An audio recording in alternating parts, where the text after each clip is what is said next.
استاد محترم ٹیچر نے پوچھا اے میرے اسٹوڈنٹ بتائے غمزدہ کیوں ہو، 3 دن کہاں تھے؟ شاگرد نے جواب دیا کہ میری وائف کا انتقال ہو گیا تھا۔ اسٹوڈنٹ ہے، طالب علم ہے، شادی ہو چکی ہے، تعلیم میں کوئی رکاوٹ نہیں۔ کہاں گئے وہ ہمارے بھائی جو کہتے ہیں کہ لڑکا ہمارا بھی پڑھ رہا ہے، لڑکی ہماری پڑھ رہی ہے، ابھی تو عالمہ نہیں بنی ہے، ابھی تو BA کر رہی ہے، جب تک PhD نہیں ہو جائے گا، جب تک لڑکا پیر پہ کھڑا نہیں ہو جائے گا، جب تک تو شادی کے لیے ہم نے سوچا ہی نہیں۔ یہاں شاگرد ہے، اسٹوڈنٹ ہے سعید ابن مسیب کے بارے تابعی کا، اور شادی شدہ ہے، بیوی کا انتقال ہو گیا۔ کہا تجہیز و تکفین میں مشغول تھا اس لیے کلاس میں نہیں آ سکا۔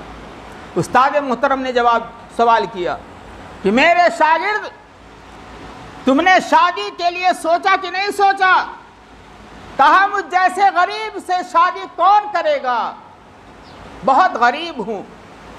کہا شادی کے لیے تیار ہو؟ کہا جی ہاں تیار۔ درس بند کیا،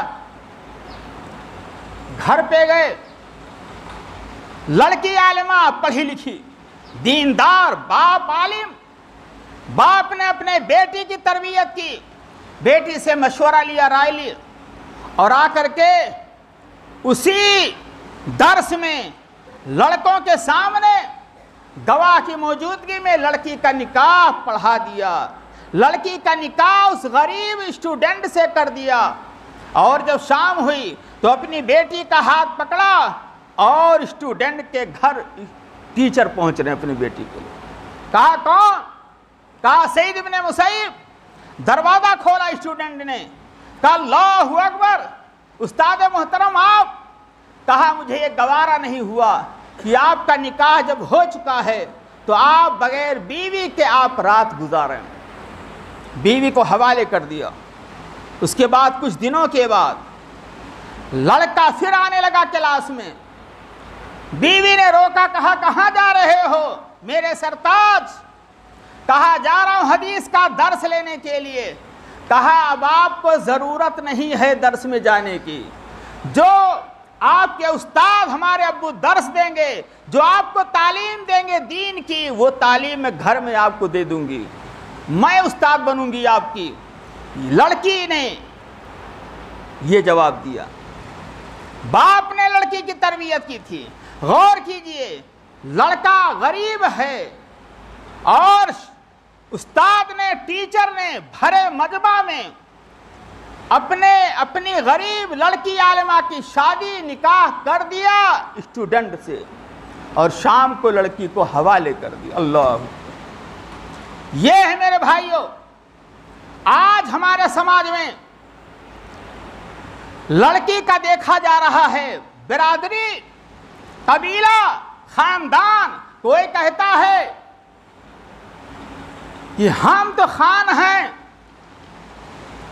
خان ہی میں شادی ہوگی، انصاری ہیں، انصاری ہی میں برادری میں شادی ہوگی، ہم تو فلاں خاندان سے ہمارا تعلق ہے، اگر دوسرے خاندان کی لڑکی لے آئیں گے تو ہماری ناک کٹ جائے گی اور ہماری بیگم صاحبہ تو گھر میں گھسنے نہیں دیں گی، ناک کٹ جائے گی۔ یہ ہماری سوچ ہے۔ آج آپ دیکھ لیجئے اپنے سماج اور معاشرے کا حال۔ بنجارہ قوم دوسری قوم میں شادی کرنے کے لیے تیار نہیں، نہ لڑکا لانے کے لیے نہ لڑکی لانے کے لیے تیار۔ تمام برادریوں کا ہی حال ہے۔ ہر برادری کے لوگ، افسوس کی بات ہے، ہر برادری کا آدمی اپنے برادری کو سب سے اچھا سمجھ رہا ہے۔ قرآن مجید میں اللہ تعالیٰ نے ارشاد فرمایا ہے، یہ برادریوں کی کوئی حیثیت نہیں ہے قبیلوں کی، یہ برادریاں اور قبیلہ تو صرف تعارف کے لیے ہے، تاکہ پتہ چلے کہ ہمارے خالو کون ہیں، ہمارے چچا کون ہیں، ہمارا بھتیجا کون ہے، ہمارے ماموں کون ہیں، ہمارے رشتہ دار کون ہیں۔ یا ایھا الناس انا خلقناکم من ذکر و انثی وجعلناکم شعوبا وقبائل لتعارفوا۔ ہم نے تم کو اے لوگو ہم نے تم کو ایک مرد اور عورت سے پیدا کیا ہے اور تم کو مختلف قبیلوں اور برادریوں میں بانٹ دیا ہے لتعارفوا تاکہ ایک دوسرے کو پہچان سکو. بس انا کرمکم عند اللہ اتقاکم.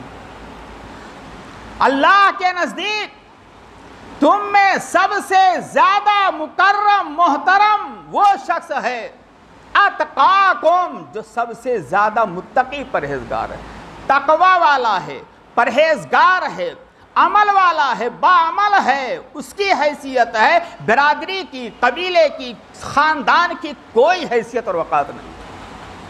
آج ہم نام کے اہل حدیث ہیں.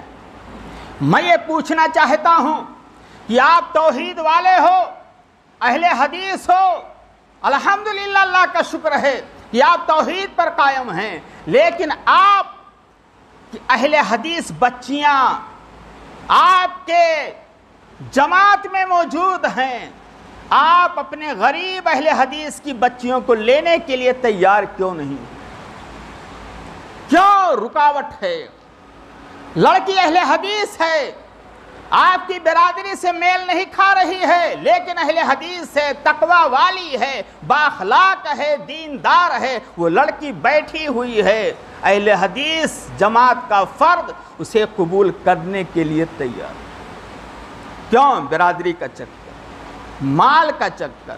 وَلِجَمَالِهَا لڑکی کو ریجیکٹ اس لیے کر دیا جاتا ہے جاتے ہوئے دیکھنے کے لیے کہ لڑکی حسین و جمیل نہیں ہے. آپ بتائیے, لڑکی اگر عالمہ ہے, لڑکی دیندار ہے, بااخلاق ہے, نماز کی پابند ہے, صوم و صلات کی پابند ہے, قرآن کی تلاوت کرتی ہے, اچھے اخلاق کی مالکہ ہے, اس لڑکی کا نکاح اس لیے نہیں ہو رہا ہے 30 سال 25 سال 35 سال کی عمر ہو چکی ہے, چہرے پہ رانائی ختم ہو رہی ہے, آنکھوں میں آنسو ہیں, کاش کہ میں غریب نہ ہوتی, کاش کہ میرے والدین غریب نہ ہوتے تو آج میری بھی شادی ہو گئی ہوتی. کیا اسی لیے اس کو ریجیکٹ کر دیا جا رہا ہے کہ وہ سانولی ہے, وہ خوبصورت نہیں ہے؟ کتنے رشتے میرے بھائیوں سانولے پن کی وجہ سے ریجیکٹ ہو رہے ہیں. بتائیے یہ چمڑی بنائی ہے کس نے؟ اللہ نے. اور خوبصورت چمڑی کی بنا پر کوئی جنت میں نہیں جا سکتا ہے. اگر خوبصورت چمڑی کی بنا پر کوئی جنت میں جاتا تو حضرت بلال جنتی نہ ہوتے. اللہ کے رسول نے فرمایا تھا, اے بلال میں نے خواب میں دیکھا ہے کہ تم ہمارے آگے آگے جنت میں چل رہے ہو, اللہ اکبر, اور تمہارے کھڑاؤں کی آواز ہمیں تو سنائی دے رہی ہے. نبی کے آگے آگے جنت میں حضرت بلال, حبشہ کے رہنے والے, سانولے کالے کلوٹے. اللہ کے رسول نے خواب دیکھا کہ جنت میں میرے آگے آگے چل رہے ہو.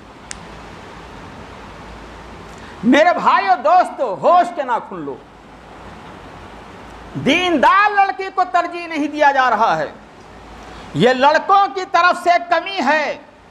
مالداری کو دیکھا جا رہا ہے, حسب و نسب, برادری, قبیلے, خاندان کو دیکھا جا رہا ہے. لڑکی جنت کی حور ہو, لڑکا سانولا ہے, ماں انتہائی کالی ہے, باپ کا چہرہ دیکھنے کے لائق نہیں ہے, لیکن بہو کیسی چاہیے؟ جنت کی حور چاہیے.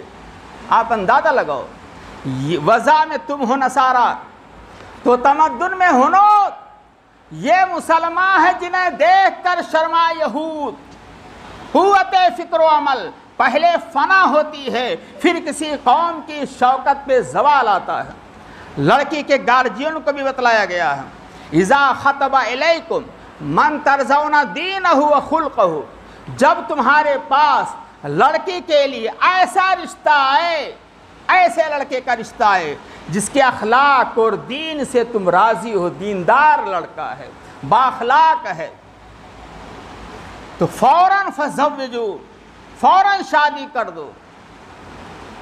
الا تفعلوا تکن فتنہ فی الارض و فساد عریض, جامع ترمذی کی صحیح روایت. اگر تم شادی نہیں کرو گے دیندار لڑکے سے, اپنی لڑکی کا, بااخلاق لڑکے سے, اخلاق اچھے, دیندار ہے, اگر لڑکی کا رشتہ نہیں کرو گے تو روئے زمین میں بہت بڑا فتنہ برپا ہوگا اور بہت لمبا فساد ہو جائے گا، بدکاریاں عام ہو جائیں گی، لڑکیاں اپنے گھروں سے بھاگنا شروع کر دیں گی، ارتداد کا فتنہ آسمان پر چڑھ جائے گا، اور آپ کے اور ہمارے گھروں کی لڑکیاں غیر مسلموں سے ناجائز تعلقات کام کریں گی، سماج کے اندر بدکاریاں زناکاری عام ہو جائے گی۔ آج دیکھ لیے سماج کا کیا حال ہے۔ آج ہماری نوجوان لڑکیاں بہنیں کثرت کے ساتھ غیر مسلمین کے ساتھ بھاگ رہی ہیں، راہ فرار اختیار کر رہی ہیں۔ باپ کی حیثیت سے نوجوان لڑکیوں پر گہری نگاہ نہیں رکھ رہا ہے، قیمتی موبائل لڑکیوں کو دے کر کے ان کو خود اپنے گھر سے بھگانے کے لیے راستہ ہموار کر رہا ہے۔ لڑکی موبائل کے ذریعے سے غلط استعمال کرنے کی وجہ سے اور بوائے فرینڈ بنانے کی وجہ سے عشق و محبت کا راستہ اپناتی ہے، اور آہستہ آہستہ ایک گھنٹے تک گھروں سے فون ہو رہا ہے، گلیوں میں بارجوں میں رہ کر کے باپ دن بھر کاروبار میں مشغول ہے، باپ کو فکر نہیں ہے لڑکی ہماری کہاں جا رہی ہے، لڑکی کے میسج کہاں سے آ رہے ہیں، لڑکی کا فون کہاں سے آ رہا ہے، لڑکی چیٹنگ کہاں سے کر رہی ہے، اس کے فون کا جائزہ لینے کے لیے ہمارے پاس ٹائم نہیں ہے۔ اور جب لڑکی گھر سے بھاگ جاتی ہے تو شرم کی وجہ سے دانت تلے انگلی رکھتے ہیں، اب کیا ہوگا، عزت تو گئی۔ عزت بنانے میں ٹائم لگتا ہے میرے بھائیوں، عزت جانے میں ٹائم نہیں لگتا ہے۔ ایسا لڑکا جس کا اخلاق اچھا ہو، جس کی دینداری اچھی ہو، فوراً اپنی لڑکی کا نکاح اس سے کر دیا کرو۔ حضرت عبد الرحمن بن عوف رضی اللہ عنہ مالدار صحابی ہیں، شادی ہو جاتی ہے، صبح سویرے گلیوں سے گزرتے ہیں، پیارے نبی صلی اللہ علیہ وسلم کی نگاہ پڑتی ہے، نظر پڑتی ہے عبد الرحمن بن عوف کے کپڑوں پر، زردی لگی ہوئی ہے، پوچھتے ہیں عبد الرحمن بن عوف یہ کیا ہے؟ کہا میں شادی کر لیا ہوں، بیوی کا مہندی کا یہ کلر لگ گیا ہوا ہے۔ اللہ کے رسول نے فرمایا اولم ولو بشات، ولیمہ کرو اگرچہ ایک بکری ہی کیوں نہ ہو۔ نبی نے یہ نہیں پوچھا کہ ہم کو دعوت کیوں نہیں دی، ہم کو بارات میں کیوں نہیں بلایا۔ میرے بھائیوں، آج کتنے لوگ بارات میں جانے کی دعوت نہ ملنے پر رشتے ناطے توڑ دیتے ہیں، ناراض ہو جاتے ہیں۔ سگا چچا تھا ہم کو نہیں بلایا، خالو تھا مجھ کو نہیں بلایا، ماموں تھا مجھ کو نہیں بلایا، اور ایک آدمی کی دعوت دی۔ ہم نے جب لڑکے کی شادی کی تھی تو ہم نے پورے گھر کی دعوت دی تھی۔ خبردار، گھر کے افراد کوئی جانا نہیں، خیریت نہیں ہوگی، ٹانگ توڑ دیں گے اگر کوئی جائے گا تو فلاں شادی میں۔ ایک آدمی کی دعوت ہے، ناراض، بارات کے لیے دعوت نہیں ملی، ناراض۔ بارات کا تصور یہ ہندوانہ تصور ہے، بارات کا رسم یہ ہندوانہ رسم ہے، جہیز اور طلاق کا رسم یہ ہندوانہ رسم ہے۔ کہاں سے مسلمانوں میں آ گئی؟ کتنی لڑکیاں خودکشی کر رہی ہیں، کتنے ماں باپ غربت کی وجہ سے لڑکیوں کی وقت پہ شادی نہ ہونے کی بنا پر زہر کھا رہے کھلا رہے ہیں۔ مجھے پٹنہ کا واقعہ یاد آتا ہے، محدث جامعہ سلفیہ بنارس سے محدث پرچہ نکلتا ہے، اس میں واقعہ لکھا ہوا تھا کہ پٹنہ کا ایک آدمی تھا، غریب تھا مسلمان بیچارہ، 8 10 بچیاں تھیں، کہیں سے رشتہ نہیں آیا، جو بھی آتا تھا رجر کر دیتا تھا غربت کی وجہ سے۔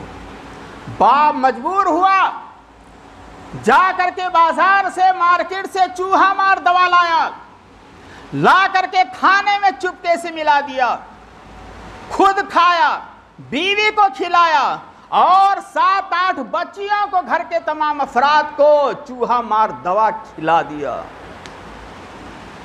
کہا اب بچیوں کی بلوغت دیکھی نہیں جا رہی، بچیوں کے غم کو دیکھا نہیں جا رہا ہے۔ باپ نے زہر کھلا کر کے ایک گھر سے 11 جنازے نکلے، اس کا ذمہ دار کون ہے میرے بھائیوں؟ میں پوچھنا چاہتا ہوں۔ اور کانپور کا واقعہ مشہور ہے، محدث میں اور دیگر اخباروں میں نکلا ہوا تھا وہ پہلے، کہ ایک باپ غریب ہے گھر میں، 3 نوجوان لڑکیاں ہیں، شادیاں نہیں ہو رہی ہیں، تینوں لڑکیاں بار بار اپنے ماں باپ کے چہرے کا جائزہ لیتی ہیں۔ ماں باپ بیچارے غمزدہ ہیں، نڈھال ہیں، بالغ بچی ہے، شادی نہیں ہو رہی، کیا کریں، کہاں سے پیسے لائیں؟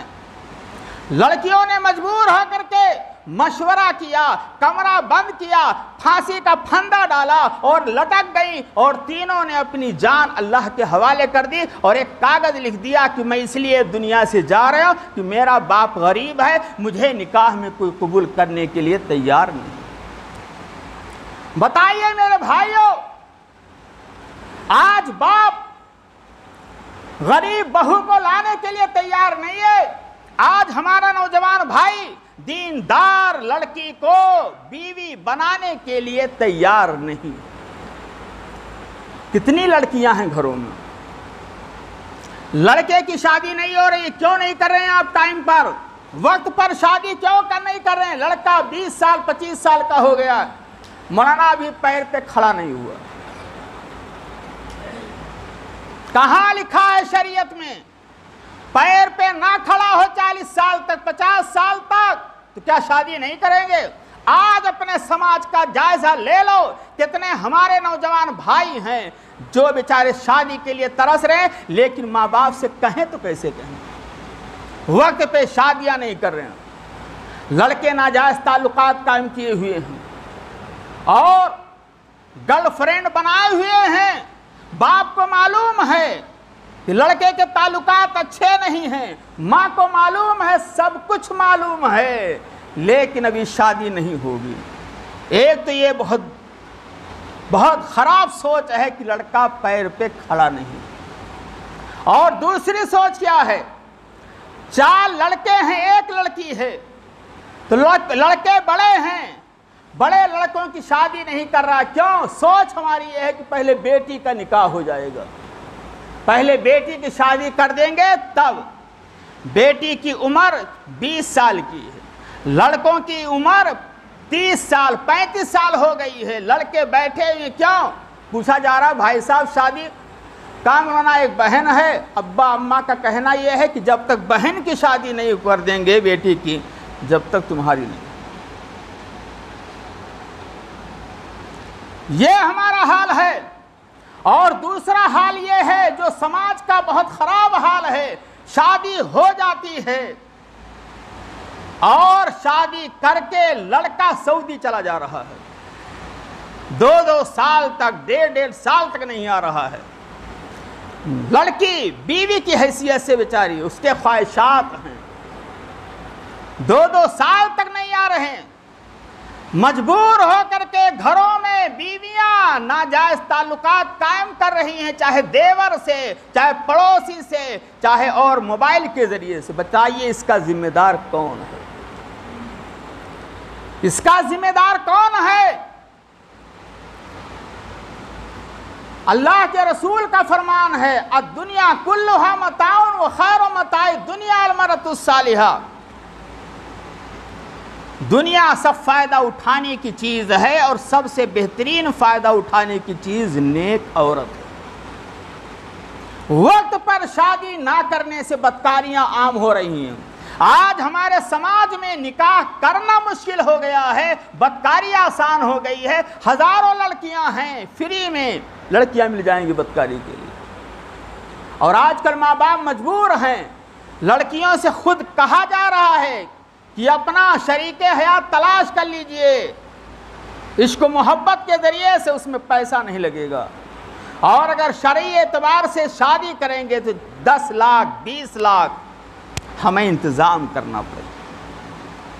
میرے بھائیو، سماج ہمارے مسلم معاشرے کا حال ناگفتہ ہے۔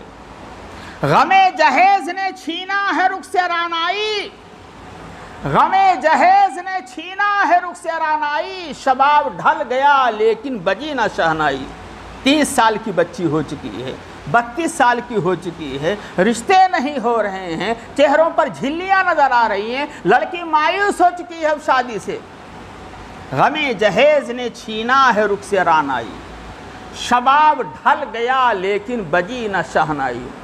باپ بوجھ ڈھوتا تھا کیا جہیز دے پاتا، باپ بوجھ ڈھوتا تھا کیا جہیز دے پاتا، اس لیے یہ شہزادی آج تک کنواری ہے۔ میرے بھائیو، یہ شادیوں میں فضول خرچیاں، یہ ٹیپ ٹاپ، یہ تکلفات، یہ کھانے کے ڈش، باراتیوں کا ہجوم، یہ کمکمے، یہ شامیانے، یہ عورتوں اور مردوں کا اختلاط، اور مردوں کا، نوجوان لڑکوں کا ہماری بہنوں اور بیٹیوں کو کھانا کھلانا، اور قیمتی قیمتی زیورات اور بدلے میں دینا لینا، اور ہندوانہ رسم و رواج۔ میرے بھائیو بتاؤ اس پر پابندی کب لگاؤ گے؟ خیر و برکت والی شادی کب کرو گے؟ کم سے کم خرچ ہو، نکاح سنت کے مطابق ہو، اس کے لیے اپنے کب تیار ہو جاؤ گے میرے نوجوان بھائیو؟ اپنے والدین سے کہتے کیوں نہیں ہو کہ شادی ہم کریں گے دیندار لڑکی سے، ہم کچھ لیں گے نہیں؟ ہمارے سماج کا حال یہ ہے کہ لڑکیاں بیچاری مایوس ہو چکی ہیں، انہیں جائیداد میں، ترکے میں حصہ نہیں دیا جا رہا ہے۔ اس کو مولوی بھی کھا رہا ہے، حاجی بھی کھا رہا ہے، نمازی بھی کھا رہا ہے۔ یہ حق کے میراث ہے میرے بھائی۔ کہاں ہیں آپ؟ حقوق العباد ہے، اللہ کا دربار ہوگا میدان محشر میں، سارے مولوی، حاجی، نمازی، متولی، ناظم، صدر سب کھڑے ہوں گے، کوئی بچ نہیں سکتا ہے۔ ہم بھی کھڑے ہوں گے، آپ بھی کھڑے ہوں گے، ہر ایک کو سوال کا جواب دینا پڑے گا۔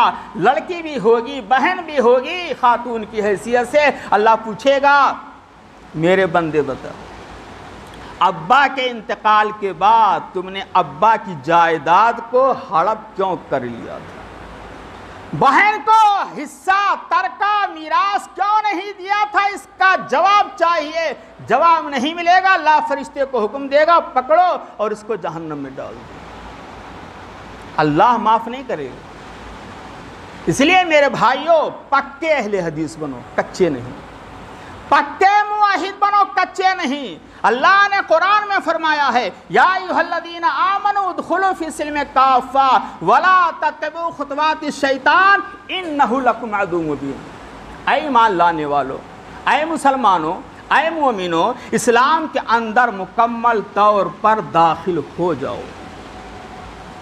ولا تتبعوا خطوات الشیطان، شیطان کے راستوں کی پیروی نہ کرو۔ شیطان تمہارا کھلا ہوا دشمن ہے۔ بارات کا لے جانا یہ شیطانی عمل ہے، جہیز لینا شیطانی عمل ہے، اور رسم و رواج کو نہ چھوڑنا یہ ہندوانہ رسم ہے۔ بتاؤ، شیطان کے بھائی بننا چاہتے ہو کہ اللہ کے بندے بننا چاہتے ہو؟ ہندوانہ رسم و رواج اور تہذیب کو اپنا کر کے ہندوؤں کے دوست بننا چاہتے ہو کہ مسلمانوں کے دوست بننا چاہتے ہو؟ فیصلہ آپ کو کرنا ہے، اور یہ یاد رکھو، مرنا ہے، مر کر کے اللہ کے سامنے حاضر ہونا ہے، پائی پائی کا حساب دینا ہے۔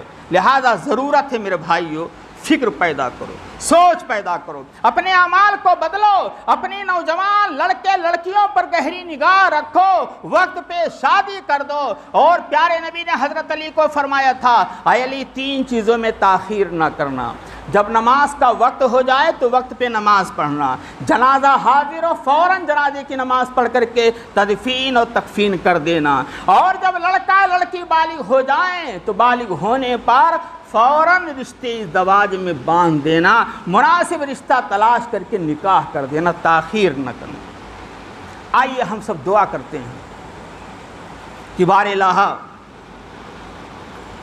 ہمیں اس بات کی توفیق دے کہ اپنے نوجوان لڑکے لڑکیوں کا مناسب دیندار بااخلاق لڑکا لڑکی تلاش کر کے نکاح ہم وقت پہ کریں۔ اللہ رب العالمین ہمارے نوجوان بھائیوں کو توفیق دے کہ اپنے والدین کو مجبور کریں اس بات پر کہ ہم شادی اور نکاح سادگی کے ساتھ کریں گے، کوئی لین دین، کوئی بارات، کوئی جہیز نہیں ہوگا، ہم خرافات نہیں کریں گے۔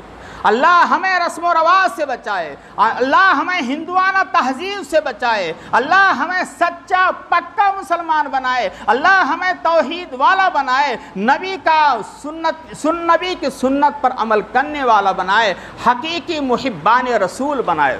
اللہ رب العالمین جب تک ہم دنیا میں زندہ رہیں، ایمان کی حالت میں زندہ رہیں، اور جب ہمارا خاتمہ ہو تو خالص توحید پر ہو۔